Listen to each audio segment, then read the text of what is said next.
Okay, so India's not going to the sun because the sun's 6,000 degrees on the surface and 1,000,000 degrees at the corona.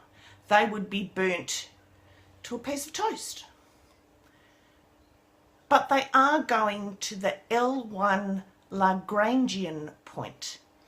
Now, probably the best way I can describe this is, have you ever seen those vacuum cleaners with the balls on top and the ball just seems to be hovering in mid-space?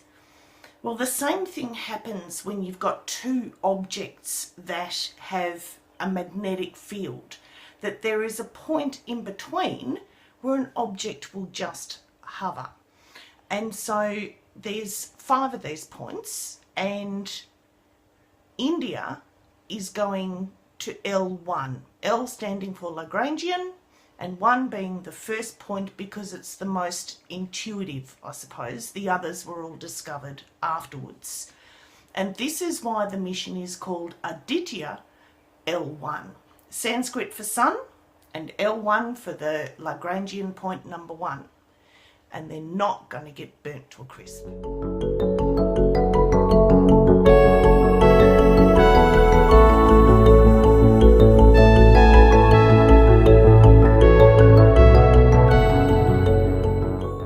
So I've been doing a bit of homework.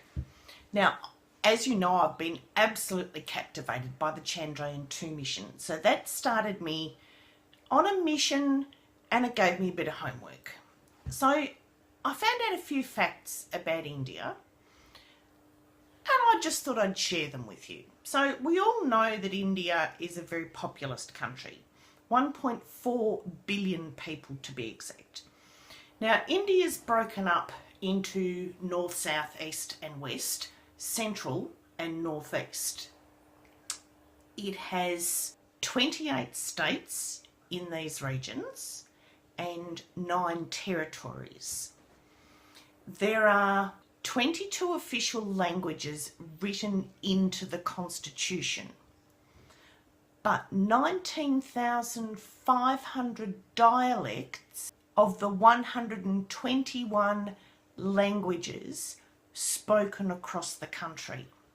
Okay, so I just wanted to do a little bit of a comparison between India and Australia. So Australia has 7.6 million square kilometres. India has 3.4 million square kilometres. So India is less than half the size of Australia.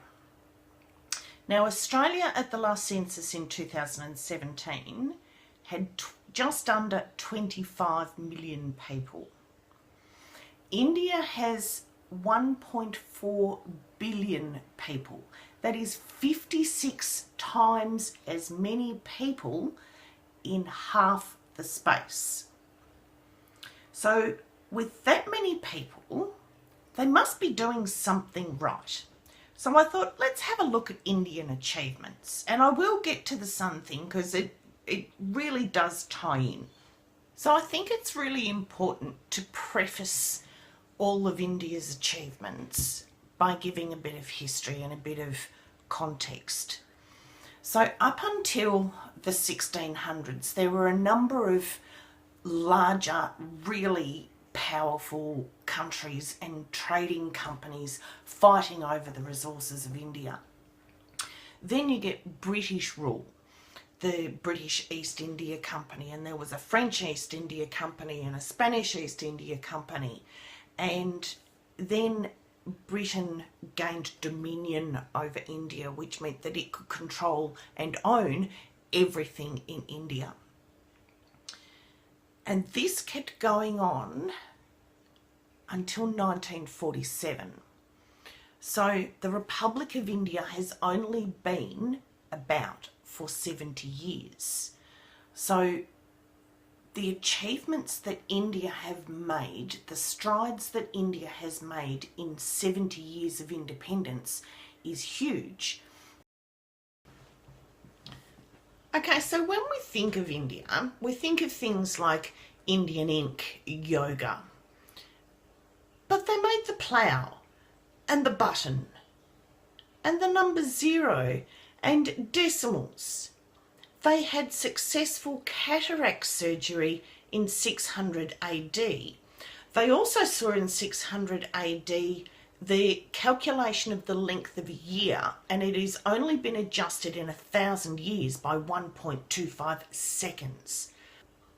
They made shampoo in 1762. They made microwave communication 2 years before Marconi. They were the developers of chess and snakes and ladders. Fibonacci numbers should actually be called Pingala numbers because it was discovered by an Indian mathematician. They discovered pi. A boson is named after the Indian physicist Satyendra Bose. Then we get to the space program. There have been 119 space missions, 114 of which have been 100% successful. So we've got the Mars Orbiter mission. That satellite's still in orbit from 2014, Mangalyaan. The launch of 104 satellites. And then with Chandrayaan-1, we've found water ice, or they confirmed that there was water ice on the moon.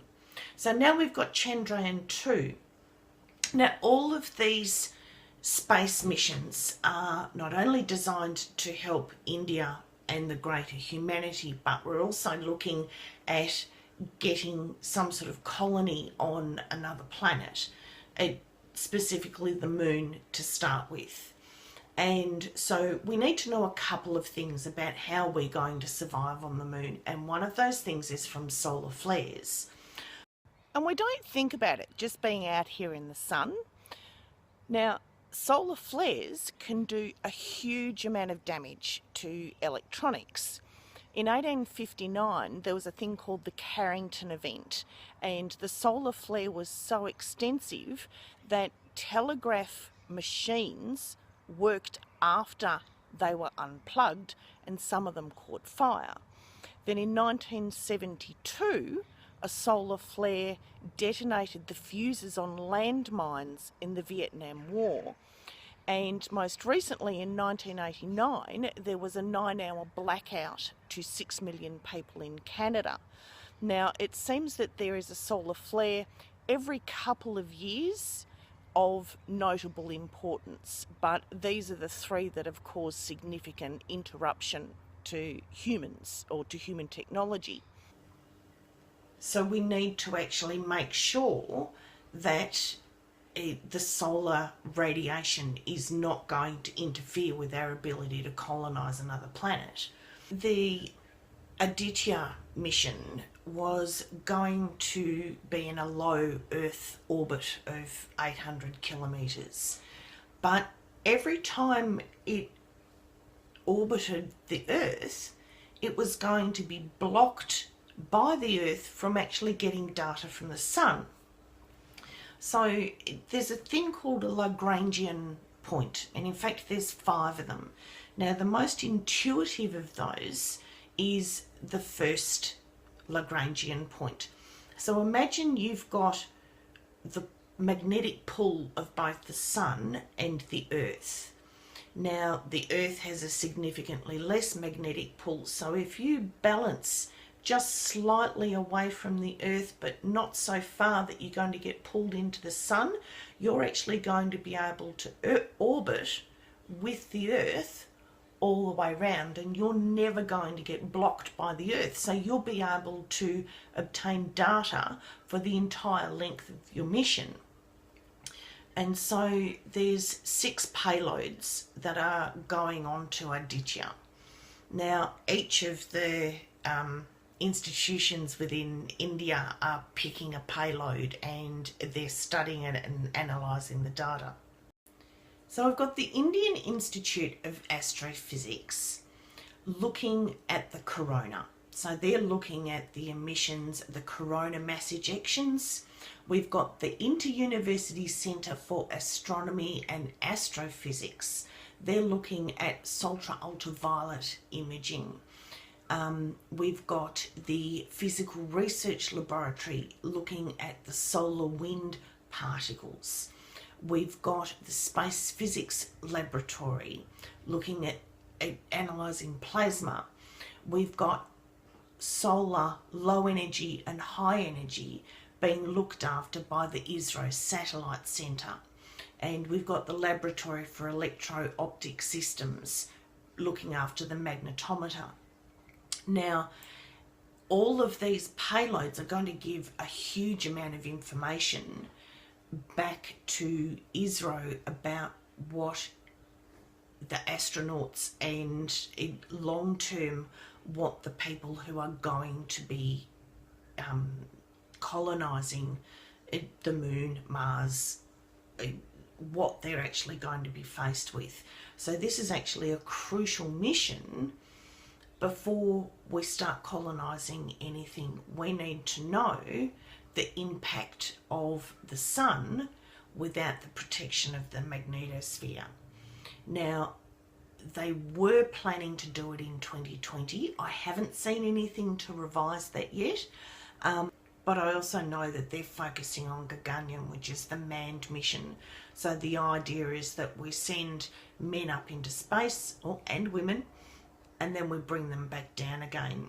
And so it's basically so that they can have a success of sending people to space before they send them to the moon or to Mars.